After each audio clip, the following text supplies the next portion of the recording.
SEP Fanfic Readings presents Finding Hermione by ebookdragon. Chapter 8 Dancing at the Dragon's Den. Halloween and November 1st. "Would you like to go out dancing?" Draco asked nonchalantly as he and Hermione finished dinner. Rose was spending Halloween at the Burrow with her grandparents in Albus. "That sounds like fun," Hermione responded. Draco thought he caught a glint of anticipation in her eye. He smiled at her expression and thought that maybe she was looking forward to having a little fun. "Go get changed. Mother brought something by for you." She disappeared up the stairs and into her room. He followed behind her and went to get ready as well. He came down wearing a navy blazer with a light gray dress shirt, the top 2 buttons unbuttoned. He was waiting for her in the foyer when she came down the stairs in the dress that his mother had bought for her. He gaped at the sight of her as she glided down the stairs with one hand lightly brushing across the banister.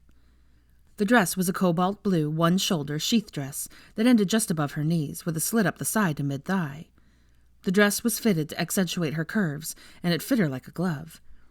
The heels that went with it were a pair of matching blue stilettos. Her hair was pulled up in a loose chignon to show off her slender neck. "Wow," he exclaimed. "You look—" He fumbled for words, completely stunned. Just, wow. He took her hand and spun her around slowly so he could admire her from every angle. She was stunning. She took his breath away. She smiled up at him but didn't say anything as she let him twirl her around. He held onto her hand as he apparated them to the dragon's den. Draco wrapped an arm around her at the waist. "Close your eyes," he murmured as he guided her inside once she had closed her eyes. "Now open." The dance floor of the club was full of friends with drinks in hand. Harry and Ginny were there. The Snakes, Luna, even Neville and Hannah had come from Hogsmeade. Jack-o'-lanterns floated around the room. Ginny came up to them with shots of fire whiskey. "Let's start this Halloween party out right," she hollered. "You look fucking hot, Hermione." Hermione blushed, took the shot from Ginny, and slammed it back. Ginny hugged Hermione and Draco in greeting before wandering back over to Harry. "I think we should make a game of this. Every time someone tells you you're hot, you have to take a shot," Draco said quietly after Ginny walked away. He'd noticed she hadn't said anything when he and Ginny had complimented her. "I'll play if you will. You can't tell people, though." Hermione laughed up at him. "Agreed," Draco replied without hesitation. "Are there any stakes to this game of yours?" she asked. "Not this time. Let's just do it for fun, since we're both taking shots for the same thing. We're going to be trashed by the time the night is over." He leaned over and whispered in her ear, "You are so fucking hot." "Draco, it doesn't count if you say it," Hermione protested, smacking him on the arm. "We didn't agree to that. You said I couldn't tell anyone, not that I couldn't say it." He smirked down at her. "Just like a Slytherin," she said, rolling her eyes at him. He snagged 2 shot glasses from a passing waiter. "Drink up, lioness." He handed her a shot and drank his down. Draco and Hermione circulated the room, greeting people, his hand never leaving her waist. Hermione glowed with all the attention. The Snakes came up to them en masse. "Hermione, happy Halloween! I love that dress. You look hot," Daphne said, hugging Hermione. "Happy birthday. That dress is very flattering on you. It compliments you nicely," said Tracy, also hugging Hermione. "Compliments her nicely? She's fucking hot. Where were you hiding all of that?" Helena gestured at Hermione. "Happy Halloween, dear," she said, kissing her on both cheeks. Theo, Blaise, and Greg hugged Hermione. Draco noticed their gazes sweep down her, but they refrained from saying anything to Hermione about her appearance. Draco stopped a passing waiter, handed her 2 shots, handed some around to the rest of the group, and took 2 himself. "To Hermione," he toasted, and the rest of the group cheered. "To Hermione!" "Why are we toasting me?" Hermione asked as she drank her shots down. "Because you wouldn't let me throw you a birthday party when everyone wanted to be with you to celebrate your special day. So we got together to celebrate Halloween with you," Draco answered her. The band started playing. Draco grabbed Hermione's hand and led her onto the dance floor. "Come on. I promised you dancing, and no one will start dancing until you do." He spun her around on the dance floor. She laughed up at him, the alcohol helping her let go. Other couples joined them on the dance floor. Somehow the dancing morphed into who would come up with the most ridiculous dance. By the time the song ended, they were all laughing hysterically. After the song ended, he led her away to talk to Harry, Ginny, Neville, Hannah, and Luna. She already drunk 4, and he owed her 3 more shots after the girls went through with her. He was actually starting to worry a little bit about their game. 7 shots was a bit much for the both of them. The waiter arrived and Draco handed her 3 shots. Harry raised his glass to her. "Happy late birthday, Hermione. You've had a hell of a time the last couple months, and here you stand. To Hermione." Hermione drank her shots and hugged Harry. She told Draco that she wanted to thank everyone for coming. He signaled for the band to stop after they finished their song, and Draco led her to the stage, handed her the microphone, and stepped away. The waiter circulated the room, handing shots to everyone. While she was waiting for everyone to quiet down, Luna walked up to him. "I'm rather glad you finally stopped fighting it. You two were taking forever. I wonder if this little party will end up in the paper tomorrow," she said in her typical dreamy voice. Draco looked down at the strange woman and answered her. "The club is closed tonight. No press, no cameras. Just friends having fun," choosing to ignore her other comments. "That's good," Luna said in a sing-song voice. She wandered off into the crowd, leaving Draco standing there looking bemused. Conversations with Luna were always interesting. "I want to thank you all for coming out tonight to celebrate Halloween and my late birthday with me," Hermione started. "We've all walked a long journey the last 15 years. Loved and lost ourselves and were remade stronger. Found traits inside ourselves we never knew we had. Became better people than we thought we were. I want to thank you all for your support during the difficult time I've gone through. Draco, I want to thank you for saving me that day, for your support and compassion, for your protection, and for reminding me of who I am. You walked with me through the fire and helped me come out a stronger, better witch. To Draco, to good friends." She lifted her glass to him and drank, her eyes never leaving his. The party cheered and drank their shots down. The band played a slow song, and she dragged him onto the floor once again. She slipped her hands inside his jacket and ran them up his chest before lacing them around his neck. He threw his head back and closed his eyes as her hands traveled up. The smooth glide of her hands against him was exquisite torture. He pulled her flesh against him, his hands tight on her waist, trying to keep himself reined in and not go exploring here on the dance floor in front of their friends. "That was some speech," he said quietly to her, swaying with the music. "You didn't have to thank me, though." She smiled a little drunkenly up at him. "I did. I meant it. I wouldn't be here without you." He tried to look at her seriously, but he had a feeling he had a drunkenly goofy grin on his face. "You could have done it on your own, but I would walk through 1,000 fires with you. I would take every curse and hex thrown at you. Anything to keep you safe and happy." "I know," she answered simply. She laid her head on his chest as they finished dancing to the song. The song ended, and Tracy and Daphne pulled her away to dance the next song with them. All the ladies lined in a group together, and looked like they were deliberately trying to drive their men wild. Draco stood leaning against the bar with Theo, Blaise, and Greg watching them. Harry and Neville joined them, watching the ladies. Hermione was gyrating along with the rest of them. Ginny smacked her ass at one point. He couldn't wait to get his hands back on her. "Merlin, that is so hot," Blaise exclaimed. "Have I said how much I like these little outings? By the way, Hermione is looking good. I didn't want to say anything in front of Tracy because I love my wife, and I also love keeping my balls attached and in working order." Blaise kept his eyes on his wife dancing in her little black dress. "I think I'm going to take Daphne home after this and spank her for teasing me like this," Theo said, watching Daphne dance with Ginny. "Later," Draco said. "I think we should reward them first. Get it a little hotter in here. You all ran off the last time before we could fan the flames." "You weren't complaining too much if that dance across the paper was any indication," Harry said, teasing him. The band played a bump and grind song next, and Draco pulled Hermione roughly into his arms. He had his hands on the small of her back. They swayed their hips back and forth to the beat. He thought she was deliberately trying to drive him crazy as she rocked up against him. He stared down at her through half-closed lids. She rubbed up against him once more and looked up at him with a mischievous grin. She spun around so her back was to his front. He put his hands at her hips and pulled her back to him, rolling his hips against her. She started rotating her hips, grinding her ass deliberately against him. He had to bite his lip to stifle the moan that threatened to escape. She leaned her head back against his chest as they moved together. He wrapped an arm around her just under her breasts. He ran his free hand lightly down her bared neck and shoulder. She reached her hand back and touched his face.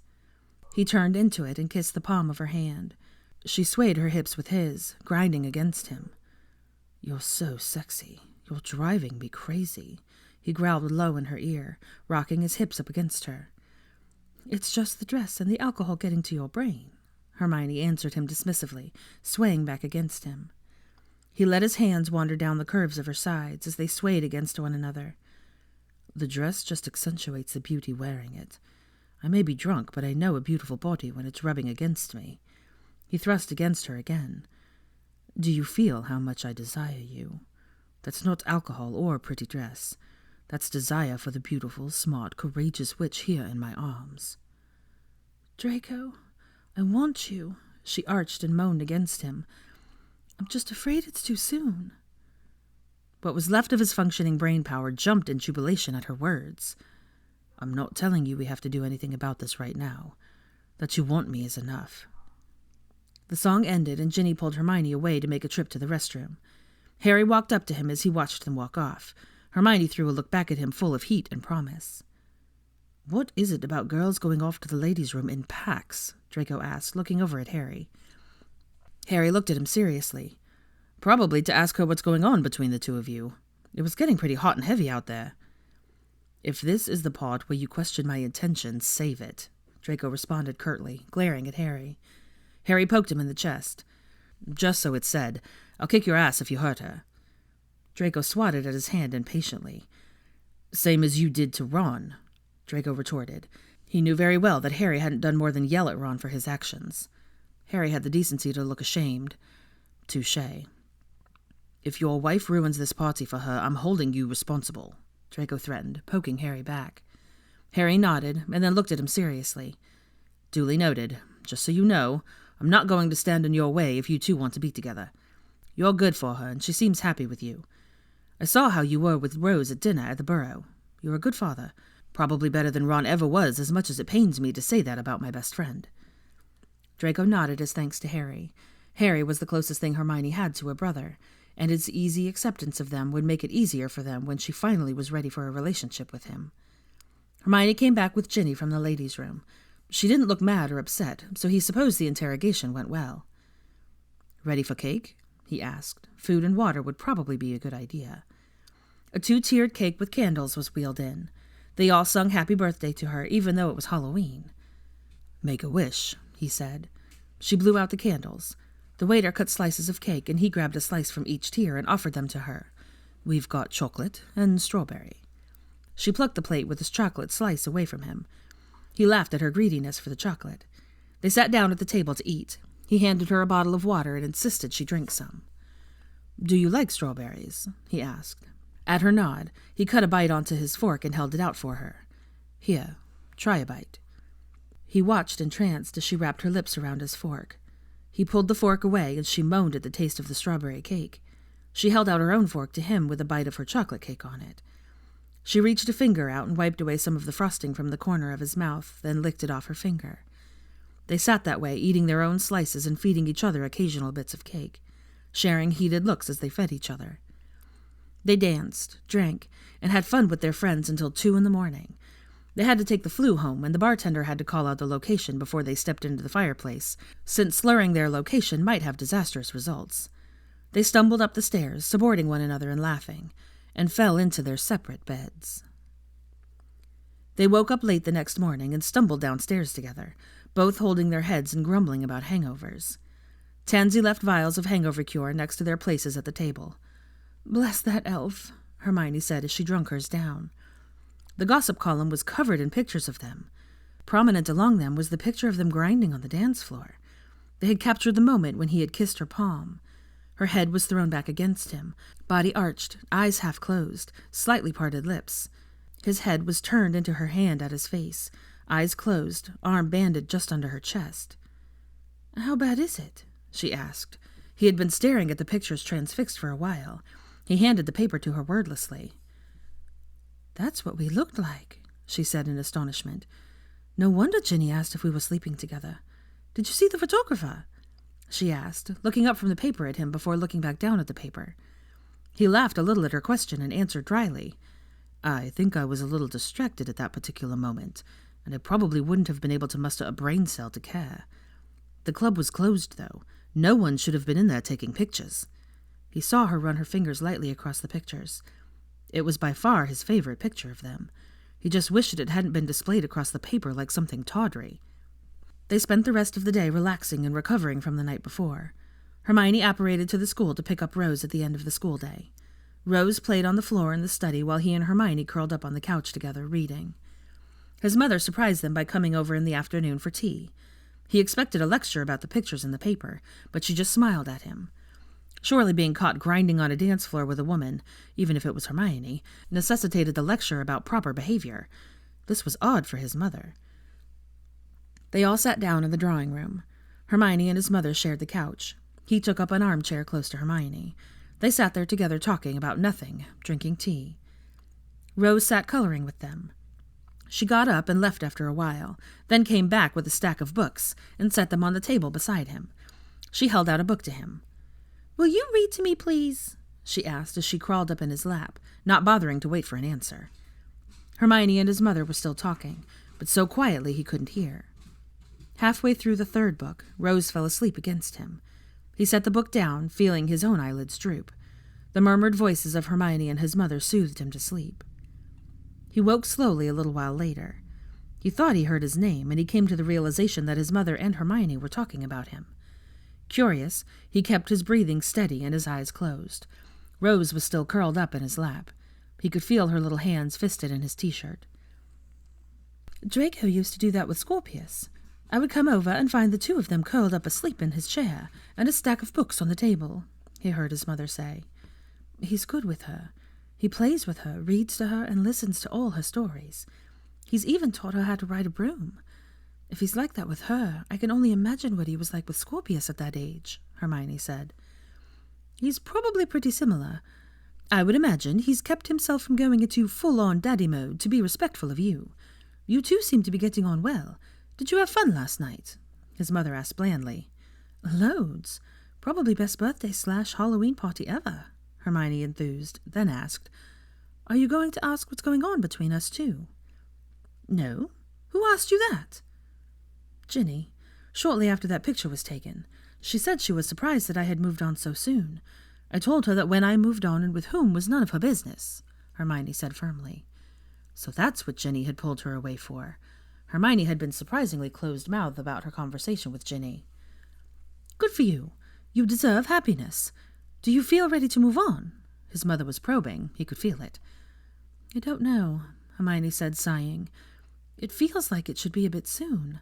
I mean, I only found out Ron was cheating on me 2 months ago. I don't want Draco to be a rebound guy." "If you hadn't just gotten out of a serious relationship, would it seem too soon to you? Would you have the same reservations?" There were times he loved his mother in her gentle probing. This happened to be one of them. She could ask the questions he wouldn't be able to. "No. If he acted the same way he's been acting the last 2 months, I wouldn't have any reservations. But I did just get out of a serious relationship. Technically, I'm not even completely out of that relationship. I'm still married to Ron, and who knows how long it will take to get out of." "Do you still have feelings for Ron? Other than disgust and anger? No." "Well, you'll know when you're ready to move on," his mother said softly. "I will just say that I don't think you should wait until your divorce is finalized before you move on with your life. Life is so short. You know that. Grab whatever happiness comes your way with both hands." "Who's to say what too soon is?" she continued.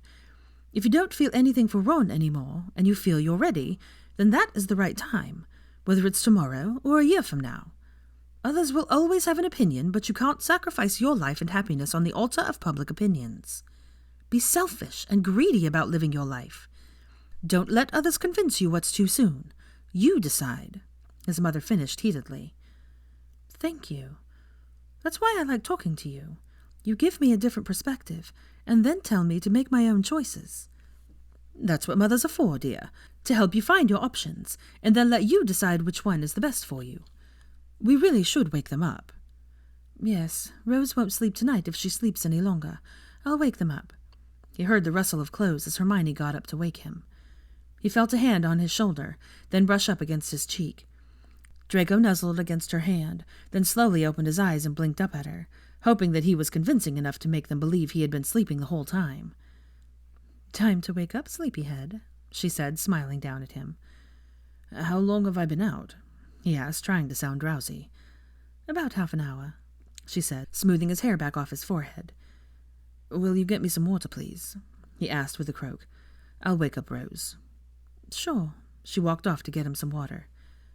"How long have you been awake?" his mother asked quietly. "I'm not sure I know what you're talking about, Mother," Draco said, trying to look innocent.